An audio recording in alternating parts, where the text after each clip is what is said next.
Thank you for listening to the Matt's Movie Reviews podcast, available on Podbean, Apple Podcasts, Spotify, Google Podcasts, Amazon Music, and Stitcher. Also, please follow Matt's Movie Reviews on Facebook, YouTube, LinkedIn, Reddit, Instagram, Twitter, and Rumble. And of course, be sure to visit mattsmoviereviews.net for the latest reviews, top 10 lists, and more. Now, on to the show.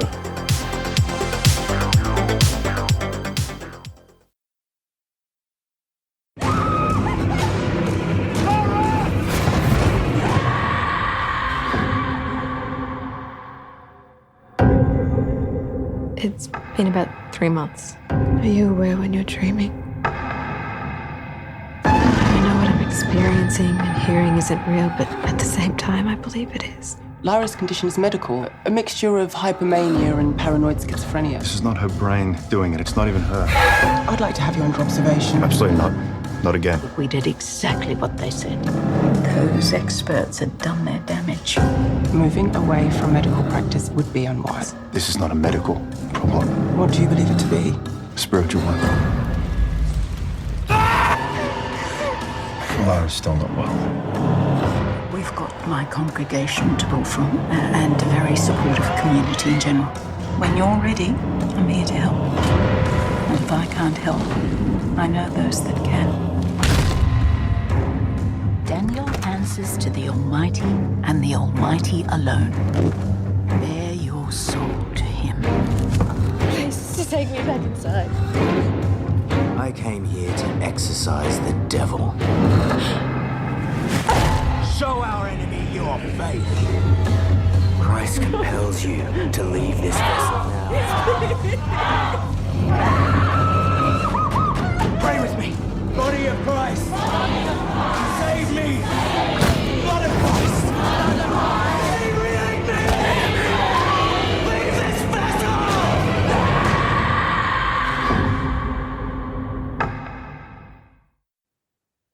Hello and welcome to the Matt's Movie Reviews podcast. I am your host, Matthew Pejkovic, and this is episode number 552.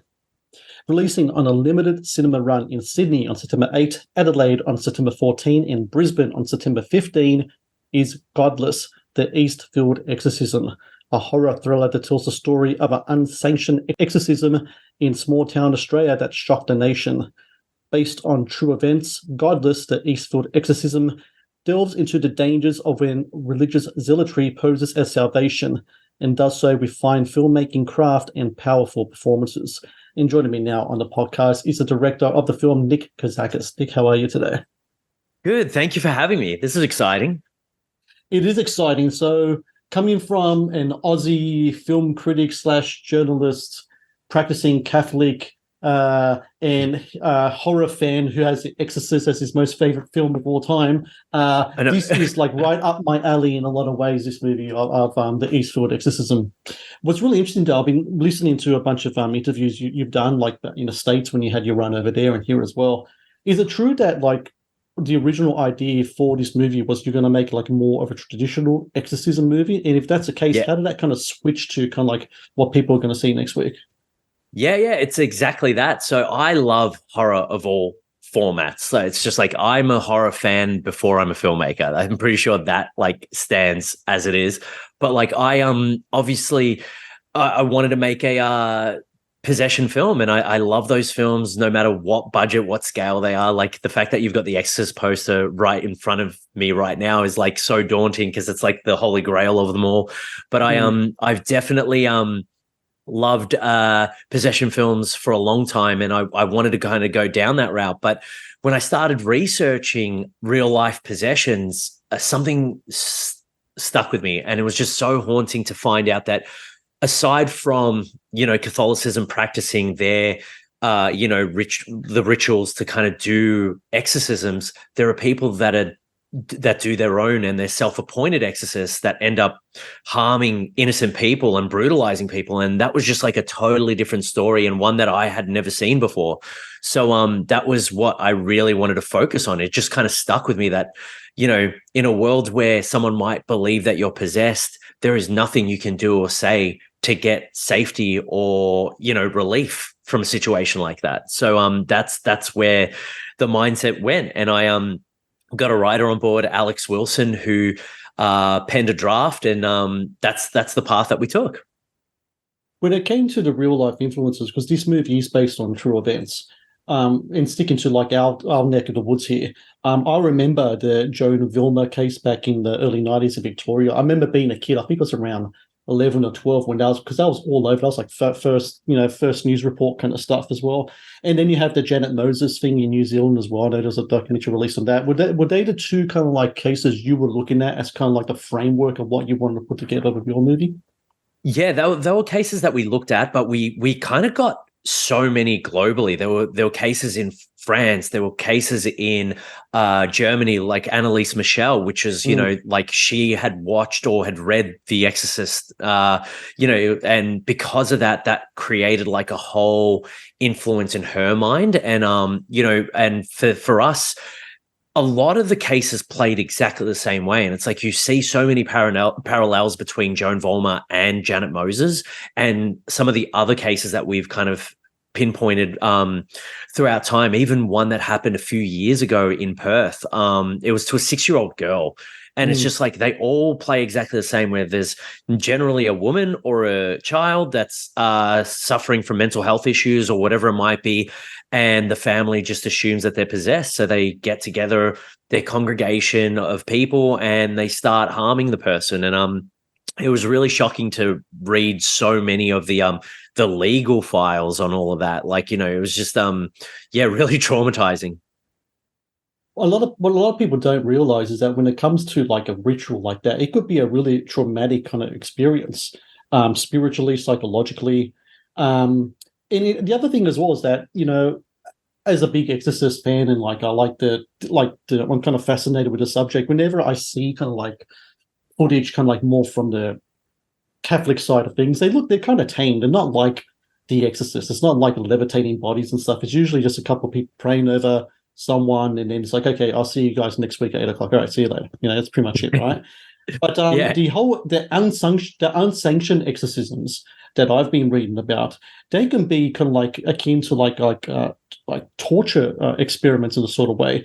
There's violence. There's really kind of like delving into traumas that these people have that they shouldn't be delved into without the proper kind of, number one, proper doctor, number two, medications, number three, proper observation.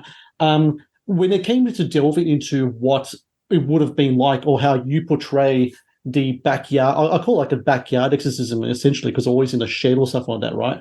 Yep. Did you read up on exactly what type of methods were used? Because some of the things that happened in this movie in regards to the destruction of personal artifacts and what is in the weird one, which is the surrounding the house in like a cling wrap so the spirits are coming. I don't know where that comes from. I have no idea. But is that things like that you read about that actually happen in these things? You're like, okay, we're going to take that, we're going to take this and put it all together in this one kind of yes, yeah. Definitely. Sorry to cut you off, but yeah, it's exactly that. It's we did a lot of research into it, and like even just going into our own investigative process to find churches that actually still do and perform exorcisms and rituals like that. A lot of this stuff comes up, and it's like it's very common. It's very common practice to wrap glass up in plastics, and that way it's not, the evil's not pouring out of it or evil's not going into it. And it's some of the more extreme Christian faith sects will actually kind of dive into that and talk about that as like as a belief structure, where it's like you wrap things in plastic to not have evil kind of coming out and to destroy things that they think evil has possessed. It's very, very common. So yeah, we did a lot of research into it, and the common things are always there. The other thing that's interesting about your film, Godless, the Eastfield Exorcism, is that there's a number of characters in the movie that have this kind of like really skeptical viewpoint in regards to medical institutions and science and etc. And the film is kind of like common day based, right? So we'll probably talk about COVID time, post-COVID, and around that time and still now, there is a lot of skepticism based on a lot of this stuff. For some reasons, I could kind of understand why, some reasons why not. I have a son who's autistic, and I always say to my wife, I say thank God he was born like in 2010, because if he was born, just say even 60, 70 years ago, and he had autism and ADHD and he was flowing up in these things, there could be possibilities of what could happen to him. Number one is what is depicted in your movie. Number two is that a lot of the medical institutions back then in regards to people with mental illnesses was terrible as well. Like there's that popular documentary that came out in the 80s. I forgot what it was called, but it depicted like what life was like in New York medical institutions, and you see a lot of people chained to the floor and just left to kind of like to rot and stuff like that. I mean, that's like really bad just then as well. So kind of like that conflict between the science and the faiths, it seems like that, although in the mainstream of things, people have progressed quite a lot, it's the outer fringes of these kind of things, the more conspiracy-laden people or the more kind of like fringe kind of sect kind of people, they're the ones that are really looking for. So the movie to me isn't so much a commentary so much about what the mainstream churches or mainstream medical people are doing, but it's more like what's happening on the fringes of both of those kind of societies, and how things happening in both of those things can have a very negative effect on people, and in turn a negative effect on the community as well. Yeah. It's I'm glad that you picked that up in the film, because that's exactly what we were going for. We wanted to lay a lot of subtext into it with just like the dangerous thought process of people getting into a think tank. So it's like when you start creating conspiracy theories and you start, and it's always fine to have your opinions and whatever and whatever you might be kind of basing things on, but it's when you start harming people or allowing people not to have access to the right pathway to get help and all that, that's when it becomes a problem. And that's what we really kind of focused on. So although we touch base on like the whole anti-vaccination and all that kind of stuff, it's more the idea of like people using their thoughts and their beliefs to harm other people. And that's the theme that we had got ongoing throughout this whole film. And, our film is set in the 90s, and it was also kind of like a time where, we started to get an understanding of mental health, but we really weren't there at that point. And we're much better now. And we still have a lot of ways to go. But as far as it goes back then, it was a situation where it's like, well, you are mentally unwell, let's just put you in an institution and let's just like wrap you up. And it's like, well, no, we need to talk about this, need to get a better understanding of what the situation is. So medically, they weren't there. So there was a fear of going down that path. And then suddenly, what's your other option? Your other option is to get a quick fix, which is through the lens of religion. And in this instance for Lara and the characters surrounding her, it was the most extreme and worst possible fate. The Matt's Movie Reviews podcast is brought to you by TeePublic. TeePublic is the world's largest marketplace for independent creators to sell their work on the highest quality merchandise. With over 1.2 million designs, TeePublic is sure to have something you love. The Matt's Movie Reviews podcast is brought to you by Amazon. The world's leading online store, Amazon is your first stop to buy a wide range of products at competitive prices with fast delivery times. Amazon is also a world-class entertainment hub that includes Prime Video, Audible, Twitch, Amazon Music, and more. Sign up with Amazon today and experience the best in online shopping and entertainment. Please support Matt's Movie Reviews on Patreon. Get access to exclusive content, request movie reviews and top 10 lists, and help support my work. Please click on the Patreon link in the description below. When it comes to those characters, performances in the film is just terrific. I mean, Lara, the character of Lara played by Georgia Ayers, I mean, she's just fantastic in the film, because not only does she have to kind of commit herself really to the psychological kind of elements of the film and the distresses and the depictions of her schizophrenic paranoia and such, but there's also a physical element to it as well in regards to the actions depicted on her that she does to herself. When it comes to doing some of these scenes with her, how do you prepare her for this? I know she's a trained actress and everything else, but I do imagine though that doing scenes like what she had to go through, there will have to be quite a bit of preparation beforehand to get to that kind of state mentally to be able to depict what is happening to her character in the film. Yeah. Like you said, George is an actor and she's an unbelievably incredible actor. So she knows how to switch it on and switch it off. And touching on what you were saying before, we kind of did a deep dive into mental health and split personality and psychosis and schizophrenia, hypomania, and all that. And she did a lot of research, watching a lot of video content on how people react and how they are in certain environments and all that. So like her research level was just incredible. But just the fact that she had very little to play with. It's literally a woman tied to a chair. There's not enough body movement to be able to do exactly what you want to be able to do. But like what she could do with her face, her eyes, her tone, in her voice, she just absolutely smashed it out of the park. I was spoiled for choice with her when it came to the edit, because there was just every take was perfect. She was incredible, and she did the preparation, and we did some rehearsals, but all in all, she was so perfect for the role. No one else, I couldn't see anyone else for it. When it came to Dan Ewing and his depiction of his character Ron, the husband of Lara, a desperate man, put in a desperate situation. On one end, you kind of feel very sorry for him, and on another end, you put a lot of kind of blame on him in the situation as well. How important was it, though, to make sure that when you have that character portrayed on screen, you didn't want to show him so much as you don't want to show him to be villainous, but you want to show him as a guy who's just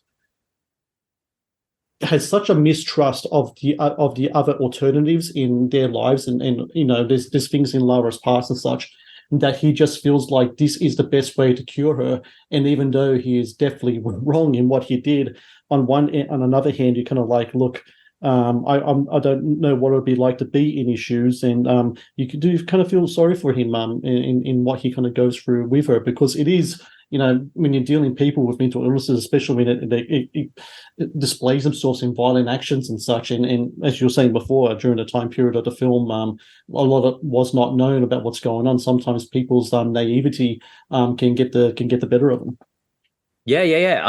And Dan would love hearing that as well, because that's one massive thing that he brought to the table. So when the first draft came out, he was always interested in the project and always wanted to collaborate with me on something as well. And I did as well with him. But like when the first draft came out, it was a little bit of a tougher read for the character of Ron, because he was almost kind of villainous in a way where it's just like, it's my way or the highway, and we're not doing anything else. And that just didn't read as a character that you'd want to follow a journey of. Like, you really wanted to see the torment, the trials, the tribulations of his character arc and his path. And I'm glad you brought that up, because it is an important thing that we wanted to have, which was like, it was a lost lamb almost taking another lamb to the slaughter. And with his, you see a lot of the people surrounding him manipulating him, and it's what I said earlier, it's like there's a long path for psychological and mental health help that needs to be done. But when he's being promised that the solution can happen within days, and can happen because, someone can click their fingers and remove all the problems in his life, he wanted to take that because the desperation is put on him, and it's at such a high level. We really wanted to play with that with his character, and he had a lot of input in that in the scripting stages. So it was really good to kind of collaborate with him on that. Tim Pocock is ferocious in this movie. He really is. And when I was watching the movie, the note that I wrote down is the note I have here is the danger of following those who believe they are a tool of God. I think sometimes what can happen is that when you have like a community like that, and you have like such a strong faith like that, people always want to look to a leader to maybe want to push them to the places where they don't want to go, or they do, but they don't have the testicular fortitude, so to speak, to do so. And he is definitely a character who really did push people to go into places where I imagine they wouldn't go naturally. But they were just open to the experience of doing so based on, all the different elements that we've been talking about. When it came to the depiction, obviously his character Daniel, and the ferociousness that he had, and also the lack of humanity he had towards Lara. As soon as he came in the door, he called her it. he didn't respect the boundaries of her physical nature, let alone her mental and spiritual nature either. I think when you meet people like that and they look at people a certain way and they can't even see the humanity with a person, no matter who that person is, what they've done, or what you think they are, that could be a really dangerous thing, especially when you have the power to move, a crowd, or almost like a cult leader in a sort of ways. That is really scary to me. And so I'm just curious, like when it came to you and Tim dealing with the character of Daniel, did you look at the actual, exorcists per se that involved in these real cases? Is that the kind of cult of personality that they had when it came to these kind of the way that they did these ceremonies and they conducted themselves around people? Yeah. So that's brilliant that you bring that up, because Tim, another one that collaborated a lot with the early stages of the script, because when we cast Dan, he had Tim in mind for this role because Tim grew up in Opus Dei. So he went to a very private school that was run by Opus Dei, which is the Da Vinci Code kind of section of Christians. And this is an area where people would be cutting their ankles with razor blades because they were sinning and all that kind of stuff. So it was very, very deep and dark. So Tim knew this character all too well, and has known people that have performed exorcisms, and he lived in this and was even going to potentially become a priest. But ultimately Tim's gay, and that doesn't sit right with that sect at all. And he slowly started to see what kind of people they were, and that they're the people that don't like him for who he is. And he broke away from that, but he's had a lot of childhood trauma that he put into this film, but also channeled a lot of that. So he channeled people that he actually knew. So the one thing that you said earlier, which was the voice of God, is a very archaic ancient Greek way of thinking, where it's like when you fall back in those days, when someone fell in love, it wasn't their thought, it was the God of love bringing that thought into them. So it's like, I love you because the God of love has told me to love you, and there is nothing that's going to get in the way of that because God is the truth. And in this instance, that's where it becomes so dangerous, because none of the thoughts of Daniel James King are his own. It's all the thoughts of God. So that makes it, everything is unequivocally perfect and okay. And the other thing as well is that you brought up, which is the people surrounding him in the church, they wouldn't go to those lengths. And you're right. But in these kind of situations, and Tim was a part of this as well, when you're in a situation where you falter and you don't listen to the person that has the voice of God running through them, then you're questioning that, and then you're being questioned as to whether or not you have enough faith to be even involved in this situation. So you're made to feel guilty for not sharing the same opinion. So it's a very, very kind of awful situation to be in, where it's like, oh, okay, you think logically about a situation, and it's like, no, you're not thinking logically. You just don't have enough love for God, and you don't have enough faith to believe in it. And then suddenly you're judged and demonized for it. So you just sort of have to go with the flow, because otherwise you're going to be called out. So it's a really awful conundrum for someone to be in. I'm curious, what type of reactions do you get after you screen your films? Because you did show this in the States first and had a run in there for XYZ Films, and now you got it through Umbrella here in Australia.